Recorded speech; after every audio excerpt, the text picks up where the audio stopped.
Hi everybody, I'm Lauren Delisa Coleman, and you are watching another episode of Filmio, the interview series with filmmakers, producers, directors, and more. And I'm very excited to be able to bring you this next interview with two filmmakers. I'm here with Josh Peterson and Alex Harte, who is like, I guess, the dynamic duo behind this. It's a really cool short called Thirsty, and I can't wait to have them kind of tell us a little bit more about it, because as I'm watching it, I feel that it's a very interesting and a new type of genre. It's almost like a music video, but it's not. But it is, but you know what I mean? So tell me, give us, I guess, like the synopsis for those who have not like seen it yet, and then a little bit about how it came to be. Shall I dive in? Go for it. All right. So Thirsty is, we've talked about it as a modern environmental parable. And it's, I won't go too far into it, but I'll set the scene, which is an old man in a vaguely nautical uniform that's all torn up and beat up in this kind of wrecked saloon in the middle of the desert, who's sitting and contemplating an empty glass. And through a series of events, he gets enticed out, and he's chasing this mysterious figure across these desert landscapes and going through wrecked apocalyptic scenes towards a destination that you get to see at the end of the film when you see it. But it is something that we always intended to be not just a music video, but really kind of something that could also be a short. And we've talked about it as a musical short. Mm-hmm. And plenty of people have done things like that as well, but we always wanted to be something that kind of reached beyond what people might expect for a music video. Right. Yeah. So Alexis wrote the song, performed the song, and brought it to me to kind of build something out with it, visually, and make it into cinema. And we've worked before in the past many times. We're old friends and collaborators. And it's always great working with him because his songs have a lot going on. His lyrics are amazing. There's many, many layers. And, like I said, we sort of went this environmental parable kind of little tone poem direction, but we could have gone many other directions. It was just what resonated with me at the time. Mm-hmm. And he was very generous and just sort of saying, whatever you want to do, we'll do that. And that's what we did. And that's where I feel like the chemistry works well, because I feel like Josh takes as much thought and creates as much of a work of art around the film side of it as I try and do with the music. And again, it's sort of like handing it off to him and letting him run with it and tease out the themes he sees. And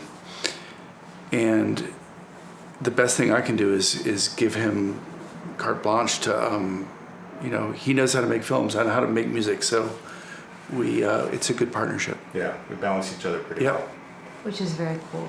I think as well, for me what was striking is just kind of how it looks. It kind of takes you into this other world, but kind of not. The colors are very rich. I kind of think of the reds as having a variety of different tones within them and things like that. And is, effects, but not overly done. How easy or hard is it to be able to kind of create something, like that? Or are you just like, just sit there and have a glass of orange juice in the morning and like, I'm so creative and I just everything. And how does that even come to be? I mean, I think for me, it's a writing process. Obviously, it's not a word writing process, but I'm creating images in my mind and, and then conceiving how they'll fit together. And I always write in a very intuitive way. So it starts with like one image and then a moment that kind of crystallizes for me, that fascinates me, that I kind of can't get out of my head. And then for me, it's like you're pulling a thread. It's sort of like, okay, so what's beyond that, and what's the next thing, and just sort of following instinct more than anything, and more mood and atmosphere. And for me, story kind of comes after. It sort of bubbles up organically around that kind of thing, but it's really more about images and atmospheres and emotions. So I think, and then we knew at the outset that we had a very small budget, and we were shooting during the pandemic, and it was going to be very small. So it was literally the three of us, me shooting and being a one-man crew, Alexis being an amazing producer and driver. And Kidder. then, our lead actor, Rob Nilsson, who's an old filmmaking friend and mentor of mine, and it was amazing. So in terms of executing those things, it was like, okay, well, here's the idea. Now, how can we do this in an affordable way? And technology affords us so many opportunities in that realm. It's like you can pull off a lot of things now that 10 years ago would have been much more expensive to do. But seeing so small that we could be nimble, we could react to the events on the ground. It's very location based, as you can sort of see. I did a lot of scouting in Western Nevada to find these old ghost towns and places like that. And then we would get there, and I have a rough idea of what I wanted to do, but then we would just, there was room for discovery. And we didn't have the kind of, overhead of a big crew and a lot of people to move around and logistics and all that stuff. So we could react very quickly and sort of discover things and try things and experiment. And then, effects-wise, it's like, Well, that's what I was going to ask you. Was there a particular software that you kind of relied upon on this in the editing process? I'm basically working in an Adobe world, so I'm editing in Premiere Pro, and the effects were done in After Effects,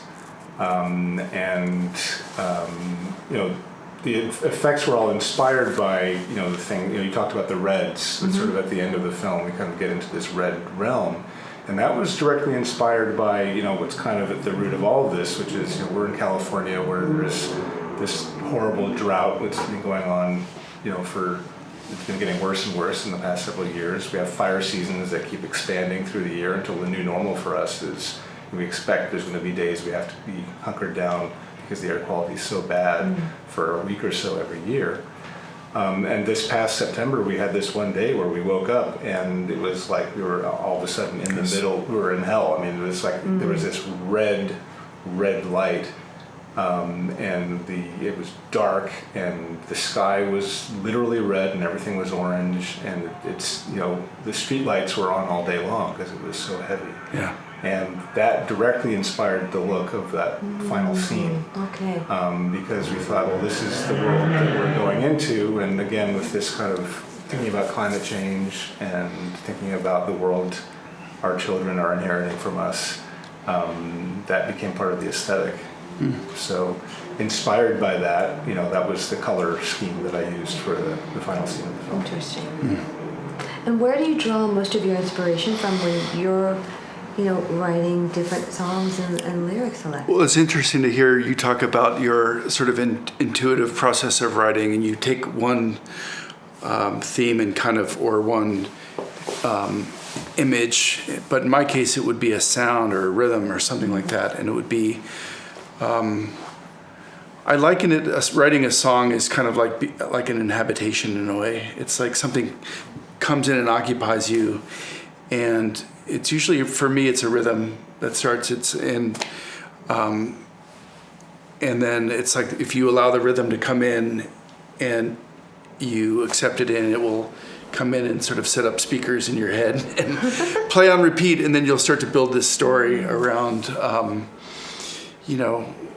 you'll start to come up with melody and lyrics, and I have this sort of bank of musical ideas and then a bank of lyrical ideas, and occasionally I'll sort of I'll say, oh, that needs to be here, and that's but some songs just sort of come out sort of more fully formed, and this was one of them. It did start with a rhythm, but then an a chord progression, and then Thirsty was this metaphor that just sort of loomed large for what we were going through with the drought, and and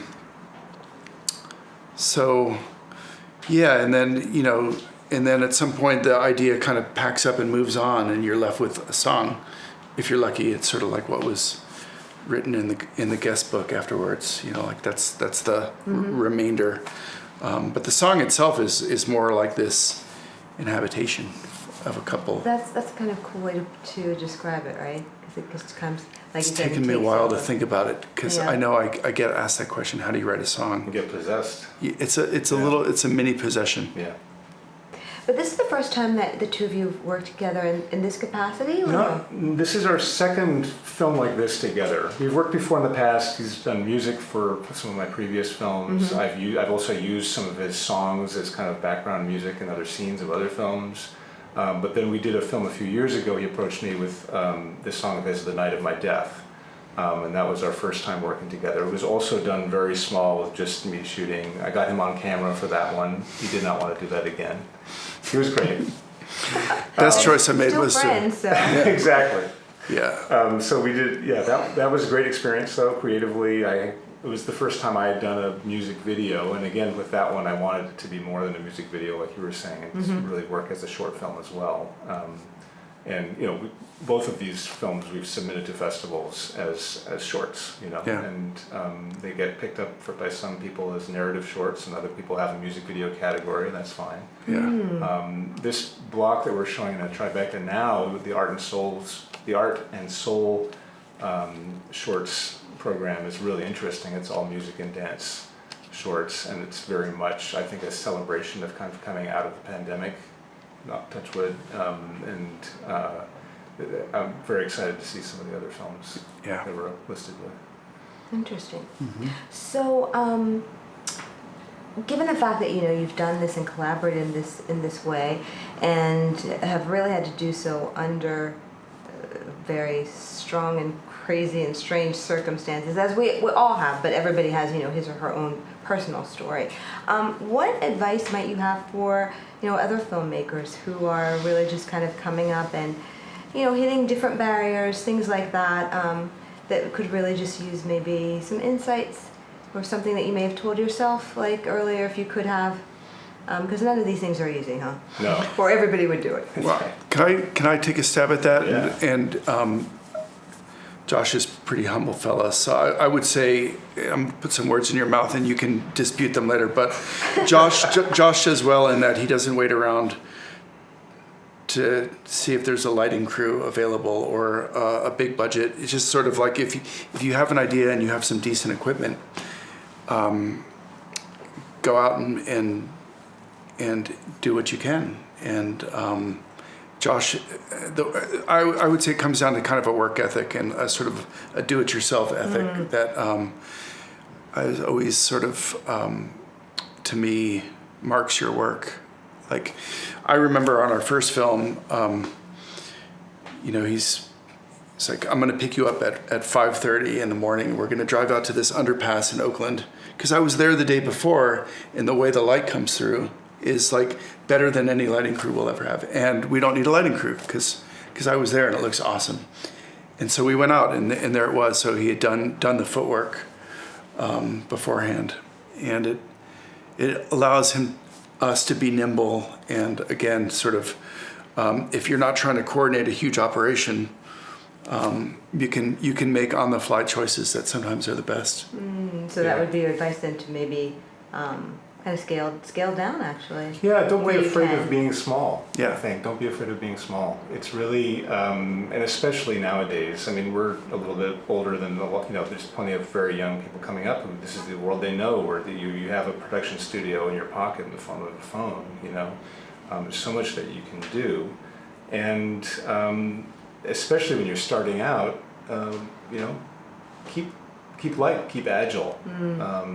And as your ideas change, and maybe you'll need a bigger superstructure for other things. But I think I'd say don't be afraid of staying small, and don't wait for permission, and go out and do it. Go out and get started. And all of these things, it's interesting for this project because I've mentioned our lead actor Rob Nilsson is also a filmmaker. He's a very prolific, independent, real maverick outsider director. And I started out acting for him and editing for him and doing production for him. And that was film school for me, was learning from him. And that's very much stuff that I learned from him, which was about just going out and doing it. And in an industry, especially when he was coming up, which was even more kind of restrictive and kind of do things a certain way, by the book, he really rebelled against that, and for me that was invaluable as a young guy in my 20s, basically learning filmmaking from him. And so the way we filmed this was very much kind of, in his comfort zone as well. And as an actor, it was really gratifying for me because he's directed me as an actor, and I finally got to turn the tables on him after a few decades. And he was amazing. You know, he was he's in his early 80s, and we really put him through his paces emotionally and physically. And he always was all in at every turn. I think this is like the new trend, right? Because Dick Van Dyke is like 95 and saying, "I can't wait to get back on stage." You're like, okay, That's right. I don't need. Yeah. I have no like excuse to be tired today. Yeah, exactly. What would you like people to kind of take away after seeing your short? If you had like your ideal. I think for me, I always want people to have an emotional experience and to maybe have their thought process expanded a little bit, sort of the way they see the world. I hope there are a few surprises that come along. I mean, in this very, very short medium, it's like you're writing a little haiku poem, and what can you get through there? But it's an opportunity to kind of distill things and kind of try to affect people using things that are, they're little tiny little things, but they can have a big impact, hopefully.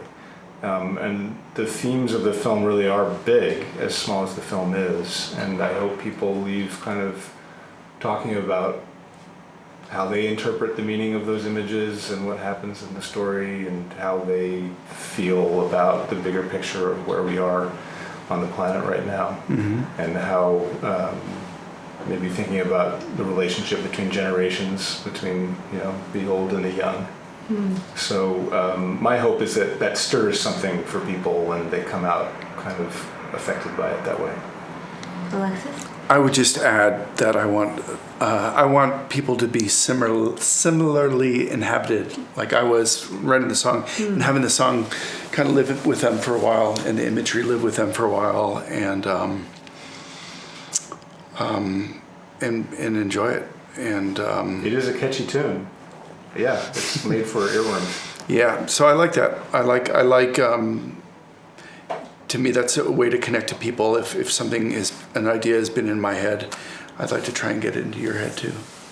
So Nice. I think that's a perfect place to end, right? Thank you both so much for joining us. I really appreciate it. Thank you. And everybody, thank you for watching. I'm Lauren Delisa Coleman for Filmio.